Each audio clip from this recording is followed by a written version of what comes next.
ভাইরা আমার, দাড়ি লম্বা করা এটা নবী সাল্লাল্লাহু আলাইহি ওয়াসাল্লামের নির্দেশ। তিনি বলেছেন আফুল্লুহা আরফুল্লুহা, তোমরা দাড়িকে ছেড়ে দাও। দাড়িকে ছেড়ে দিতে বলেছেন, লম্বা করতে বলেছেন। সাহাবীদের মধ্যে এক মুষ্টির পরে, বুখারীর হাদিসে এক মুষ্টির পরে অতিরিক্ত অংশ কাটার বিষয়টা সাব্যস্ত আছে। এর আগে এক মুষ্টির আগে সাহাবীদের কারো কাছ থেকে, নবী সাল্লাল্লাহু আলাইহি ওয়াসাল্লাম থেকে কোনো হাদিসে দাড়ি কাটা ছাটার কোনো প্রমাণ নাই। এই জন্য সারা বিশ্বের প্রায় সব উলামায়ে ইকরাম একমত যে দাড়ি লম্বা করা ওয়াজিব।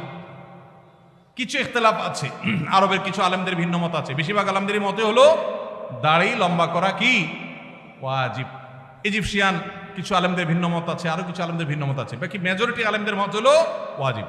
আমরা বলি দাড়ি রাখা সুন্নত, সেটা সুন্নত এই অর্থে নবীজিও দাড়ি রেখেছেন, সেই হিসাবে সুন্নত। কিন্তু তিনি নির্দেশ করলে সেটা কি হয়ে যায়, সেটা আমভাবে ওয়াজিব হয়ে যায়, সেই হিসাবে দাড়ি রাখা ওয়াজিব।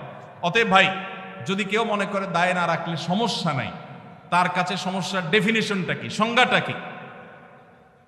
কেউ তো বলতে পারে নামাজ না পড়লেও সমস্যা নাই, কিন্তু একজন মুসলমান মনে করবে আল্লাহর নবীর ওয়াজিব তরক করলে সমস্যা আছে না নাই? আছে। কিয়ামতের ময়দানে তার জন্য জবাবদিহি করতে হবে কি হবে না? হবে। তবে আমাদের ভাই কেউ হয়তো খোঁচা খোঁচা দাঁড়িয়ে রাখা শুরু করেছেন, আমরা তাকে অ্যাপ্রিসিয়েট করব, আমরা তাকে দূরে সরাবো না।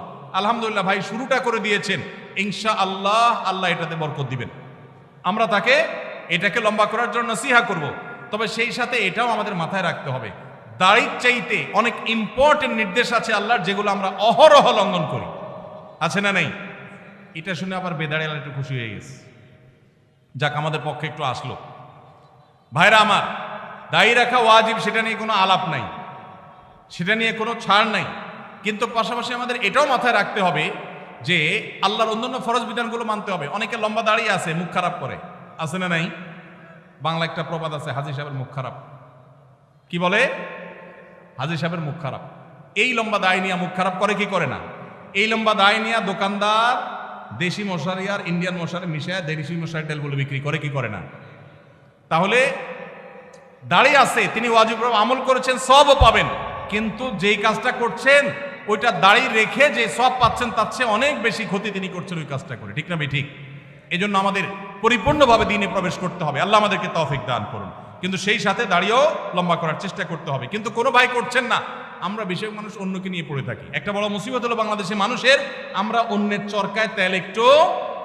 আমাকে আল্লাহ দাড়ি রাখার তৌফিক দিয়েছে, আলহামদুলিল্লাহ। আমি এখন চিন্তা করবো আমার আখলাকটা ঠিক হয়েছে কিনা, আমি বউরে বাসায় গালি দিই কিনা, আমি কর্মচারীদের সাথে চালের মতো ব্যবহার করি কিনা, আমি মানুষের হক মারি কিনা, আমি দেখবো আমার বাকি আর কোথায় ল্যাকিংস আছে সেটা আমি দূর করব।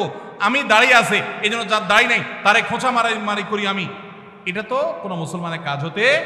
আমি চাইবো আমার ভাইয়ের দাড়ি লম্বা হোক, কিন্তু সেই সাথে আমি চাইবো আমার আরো যে দুর্বলতা আছে সেগুলো যেন দূর হয়। আল্লাহ আমাদেরকে আমলের তৌফিক দান করুন।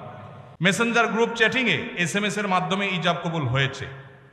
দুজন সাক্ষীও ছিল মেসেঞ্জারে, কোনো মোহর উল্লেখ করা হয়নি। এখন বিবাহ হয়েছে কিনা? মেয়ের বয়স 13 বছর। আজকাল আমাদের অনেক যুবকরা আল্লাহর শরীয়তের সাথে তামাশা করে। তামাশা, এগুলো আল্লাহর শরীয়তের সাথে কি তামাশা? দিন কোনো ফাইজলামির নাম না ভাইরা আমার, সিরিয়াস ইস্যু। অনেকে আল্লাহকে সাক্ষী রেখে বিয়ে করে। এটা হলো অতি ভালো সাজা।